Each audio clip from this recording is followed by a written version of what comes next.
The state of Kuwait has become one of the most prosperous nations at this moment. The country has the 8th strongest GDP per capita in the world of $51,700.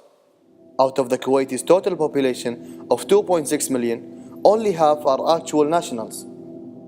Kuwaitis have the most luxurious lifestyles of all others. The Kuwaiti dinar is equivalent to over 3.6 US dollars, a strong advantage for Kuwaitis.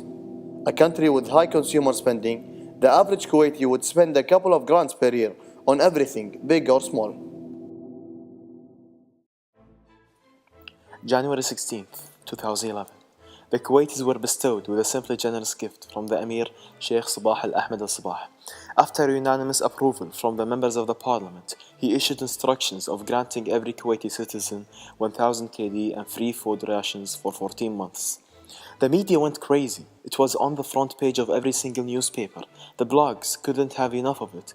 Everyone was simply talking, though this was not the first time the Emir had done such a thing. But was this beneficial or harmful to Kuwait? Which brings us to our focus question. There were both good and bad angles to this event in regards to immediate reactions. The general public was overjoyed by this decision, and everyone was so thankful for it. No doubt they wouldn't be, after all. It was the anniversary of independence, liberation, and ascendance of the Emir himself. Though, the downside is that this only pushed the Kuwaitis to involve in more consumer spending. A large portion of the Kuwaitis had already spent the 1,000 before they even had received it. Several MPs have praised His Highness the Emir's decision. His Highness the Emir has always been supportive of common citizens who are facing economic difficulties of late due to the drastic hike in prices of consumer products. We hope the Ministry of Commerce and Industry and municipality will strictly monitor markets to ensure that traders don't play with prices and the Amiri grant is not wasted. Instructions for monitoring prices in the market were issued, but that didn't really go as well in the long haul.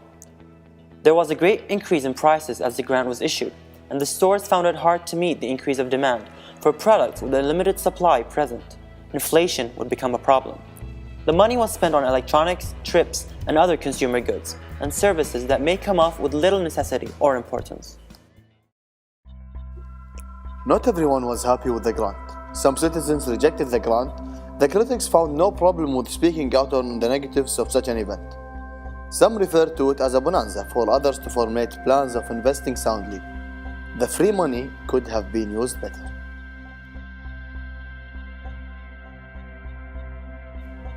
Some are planning on paying off their bills, finishing once and for all with all these annoying obligations.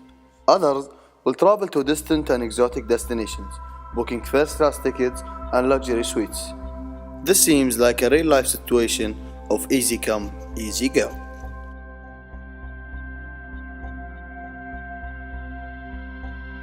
It had no effect on Kuwait. Kuwait is a very rich country.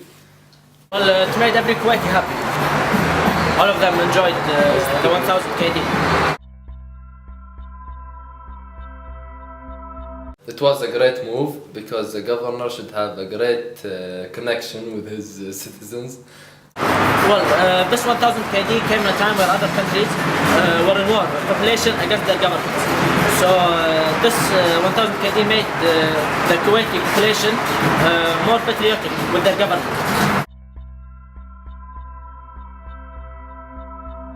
I think that giving this money to Kuwaiti people is better because we haven't seen any project done in the past 5 years, so Kuwaiti people should have this money.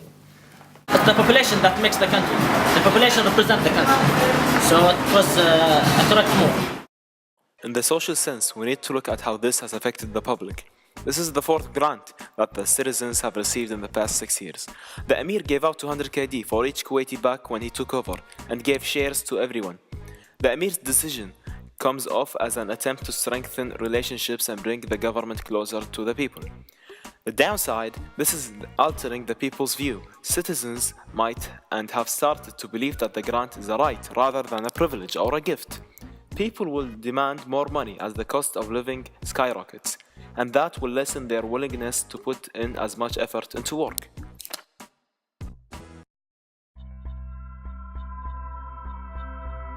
النظرة الاقتصادية أنا أعتقد أن يعني كدولة أنت اليوم عندك مدخول وفائض في القطاع النفطي، زين؟ اللي استلم هم من 1000 أو 2000 أو 100 أو 200 وين بيوديها؟ يوديها بالسوق. لما يوديها بالسوق يعني أنت لو تراجع حق الإحصائيات يوم ما كان خلال يومين في 50 مليون دينار انصرف بالكينة. هم هذه عملت إلى انتعاش الاقتصاد وتجار التجزئة بشكل غير مباشر، زين؟ من خلال صرف هذه المبالغ في محلات التجزئة. That gives us a head start. The money, if spent in Kuwait, is going to do the economy good. If it does act as discussed in the interview, the money will act in the regulation of the market and the economy. Though, the downside from that is that people started withdrawing in huge amounts. This created an economic crisis back in history in several nations. That aside, the other problem is that the grant created financial corruption. Inflation was caused in all markets due to the increase in demand. The increase in price of consumer goods has a negative effect on the purchasing power of incomes.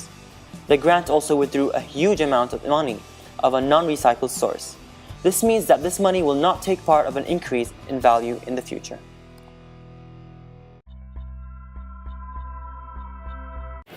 It's not going to affect Kuwait in the long term. Not directly. Possibly it could have a negative effect because people might think they're entitled to this kind of a gift. So Kuwaitis have kind of gotten used to a little extra money, which is nice, but if it's not used to pay down debt, that's not so effective. And if it's not invested, then it's not so effective either. But many people pointed out that the negative part of that was that the money was not being invested in Kuwait. And so what if the money had been used to invest in a number of businesses that could be developed in Kuwait? Alright, so what could we have done with 1 billion KD? Would have there been any better alternatives? Look at this. With 1 billion we could have done so much. Let's say we take 250 million out of the 1 billion. We could have been able to expand our airport, fix it, or even build a new airport. Yeah, then we can pay around 50 million for better sports facilities, other than soccer arenas. We could also pay 250 million for newer hospitals and universities. That will leave us with 450 million, which we could take around 350 to build, let's say, a metro system to reduce traffic and buses. See, that even gives us some leftover money. We can use it for so much more. The problem is, like Abdurrahman Mansouri mentioned, while the money is available to be utilized in projects, we've been waiting so long and promises were made. We've seen nothing. It made sense when he said the public better have the money instead. Sure, and like was discussed in our other interviews, it can act as an economic catalyst if it was spent in Kuwait. However, it would harm us if it was spent abroad. Just think of this. If they use the money in even other projects such as touristic attractions, we'd have more people wanting to come to Kuwait. That would be such a great economic advancement for us. Yup, did you know that with this 1.5 billion KD grant we could have built a Disneyland Kuwait? Well, I guess we agree on the fact that it would be better off used in projects. The country only needs initiative. That's right, and we can only hope that will happen soon.